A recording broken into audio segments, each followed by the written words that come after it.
Hello and welcome. This is Dr. Muhammad Shaukat Ansari from your lovely channel Learn English with Shaukat Ansari. In this teaching video, I am going to present an introduction of Ode to a Nightingale. Ode to a Nightingale is a great poem composed by John Keats, a 19th century poet. Before I proceed to the elaboration of this poem, I would like to make a polite reminder to all of you that you subscribe to this channel and make this channel a hit among learners of English, viewers of English, students of English. The situation is that the poet, he is suffering from tuberculosis, an incurable disease that time. He was coughing out blood after blood, and he used to live in high fever all the times.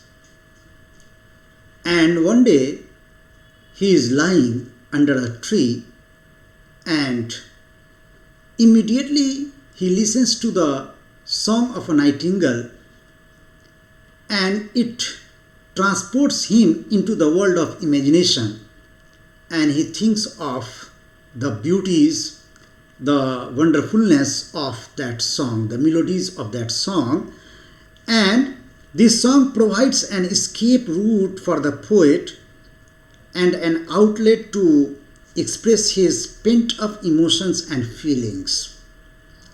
Thus, the nightingale provides a stimulus to the poet for arousing his feelings and set his imagination at work. The poem comprises 8 stanzas of 10 lines each. The first stanza begins with an impassioned, almost physical statement of painful depression, and this stanza sets the tone of the poem. Hearing the nightingale's song with full-throated case, Keats feels that his heart aches, and he is in a state of semi-paralysis. He simply wants to share it. And before I elaborate, I would like to tell you that John Keats's poetic career lasted just 5 years, and yet he produced poems as glittering gems. And I repeat, he was suffering from a family disease, tuberculosis, and his poems, especially the odes and some sonnets, are obsessed with the idea of death. Keats as a poet. Keats is undoubtedly a versatile and prolific romantic poet. He died very young, but his poetry shows a remarkable, a dashing progress towards maturity. Keats is regarded as a poet of beauty and of senses. In his poems, 5 senses are usually active. His love of nature is frankly sensuous. He is a known craftsman. He is popular for his styles, for his imagination, for his sensuousness, and for his craftsmanship. Now come to Keats's odes. Keats's odes are the finest fruits of his maturity. As has been well said, Shelley's genius finds perfect expression in the lyrics, Keats's genius in the odes. So Shelley is known for his perfect expression in the lyrics. However, Keats is known for his genius expression in odes. Now come to the Ode to a Nightingale, an overview. Ode to a Nightingale is prescribed to all students who are majoring English as subject or who are making honors, doing honors in English. Among Keats's dozen odes, Ode to a Nightingale cherishes its special and distinctive charm.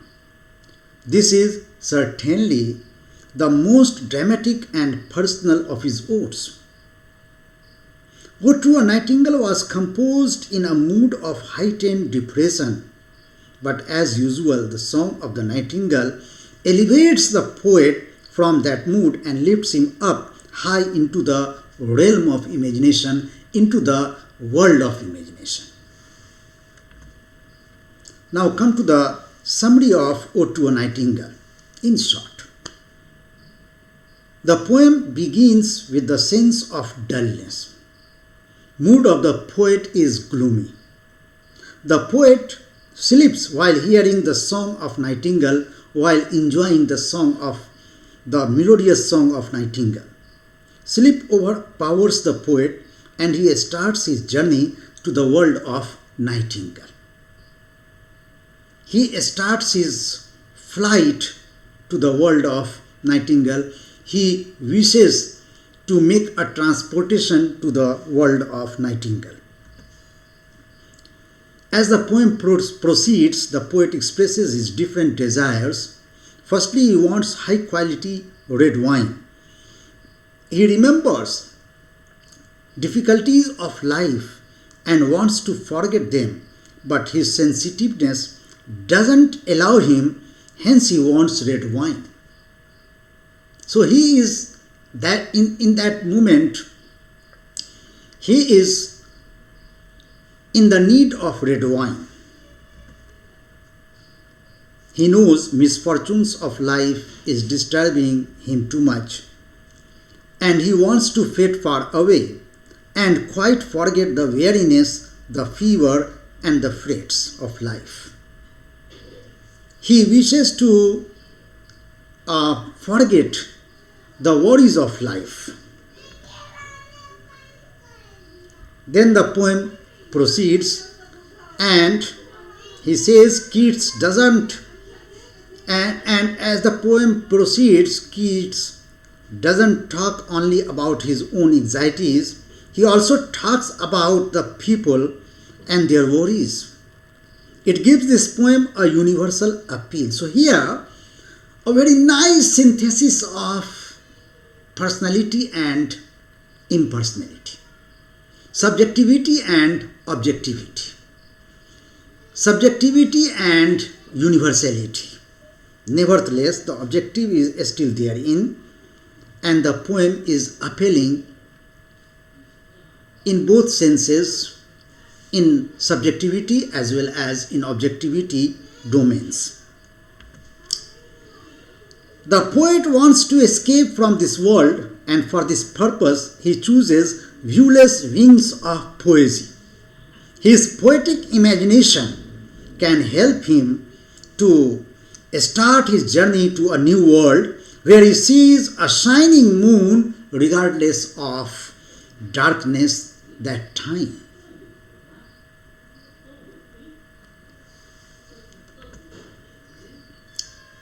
And the poet is confident that neither wine nor the chariot of Bacchus, but his own imagination can take him to the fancy world, to the world of fancies, to the world of dreams and imaginations. And he knows that his poetic imagination can help him to start his journey to a new world where he sees a shining moon regardless of darkness. So he longs to transport himself to the world of Nightingale, to the world of melodious song. As the poem moves on, the poet sees death as a freedom from troubles and anxieties. He feels if death approaches to him, it would bring him greater happiness, greater satisfaction, greater consolation. So he finds consolation into the arrival of death. And this shows that he is very sad that time, he is very dejected that time, and he is filled with sorrows and anxieties. Seventh stanza of the poem is also a comparison between mortality and immortality. A presentation of contrast between mortality and immortality. The poet feels that his world is immortal, as his world is mortal. His life is mortal because it is full of worries. But the life of Nightingale, the song of Nightingale, is immortal. And he realizes humans have limited time to live, and that too is full of worries. On the other hand, Song of Nightingale is endless. He expresses his thoughts in following line. He says, he opines, "Thou wast not born for death, immortal bird." So he addresses to Nightingale and he says that you are immortal world. Your song is immortal. Your melodious song is everlasting. Then the poet proceeds in the poem and he wishes to prove that Song of Nightingale is immortal, whereas life on the other hand is mortal. Here escapism of poet, sense of escapism is again elaborated, is again captured. And it is also a fact that most of the romantic poets were escapists. However, they had faith in the realities of life too. So universality is there and subjectivity is there.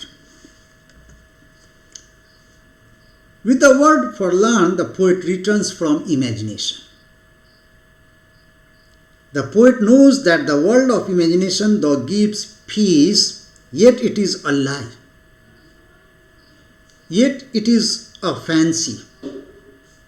Yet it is like a dream.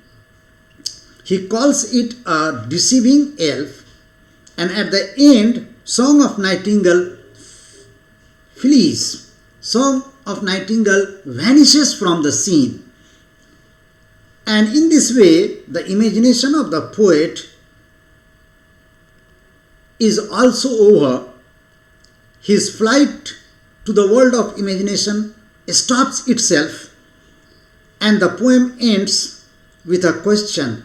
And the poet says, "Fled is that music, do I wake or sleep?" So he tries to realize the realities of life. Well timed, well manifested stanza is the last stanza.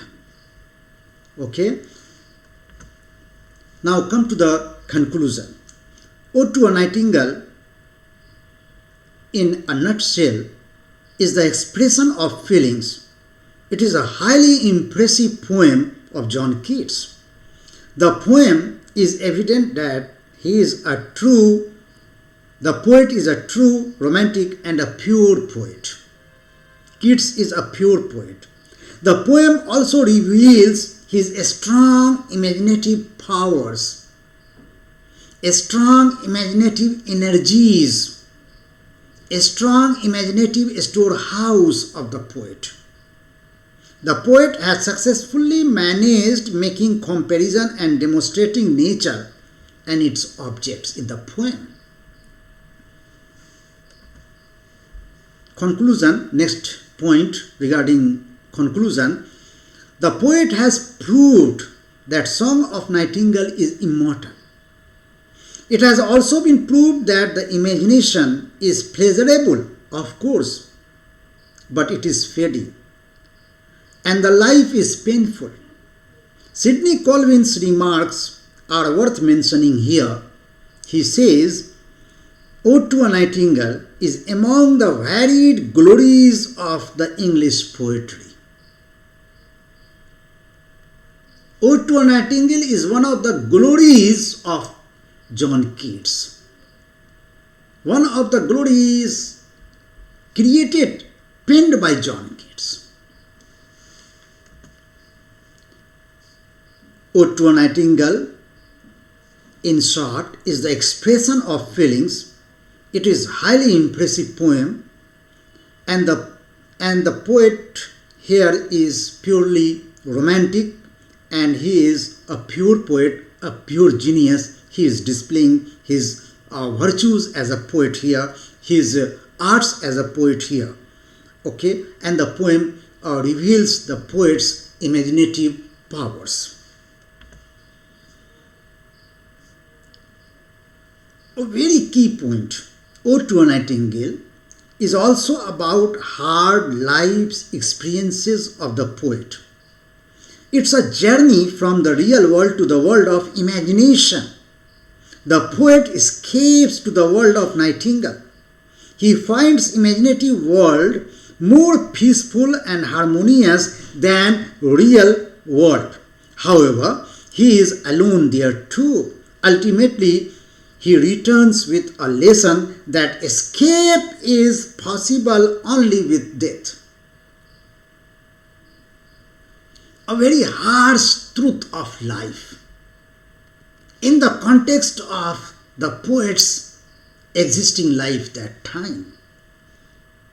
The agonies of the poet, the miseries of the poet, the disappointments of the poet, okay, are revealed in the poem, and he wants to escape through his death. Now come to the final gist of the poem, and before I come to this slide, I would like to exhort to all the viewers that you please write down the important points and prepare your notes, your critical appreciation on the poem Ode to a Nightingale. Believe me, it's a very, very beautiful poem. Enjoy its reading. Enjoy its making critical appreciation. Now, the final gist of the poem, life is critical. The poem shows, the poem establishes, the poem acknowledges, the poem asserts. But Song of Nightingale is not. And Ode to a Nightingale is its appreciation.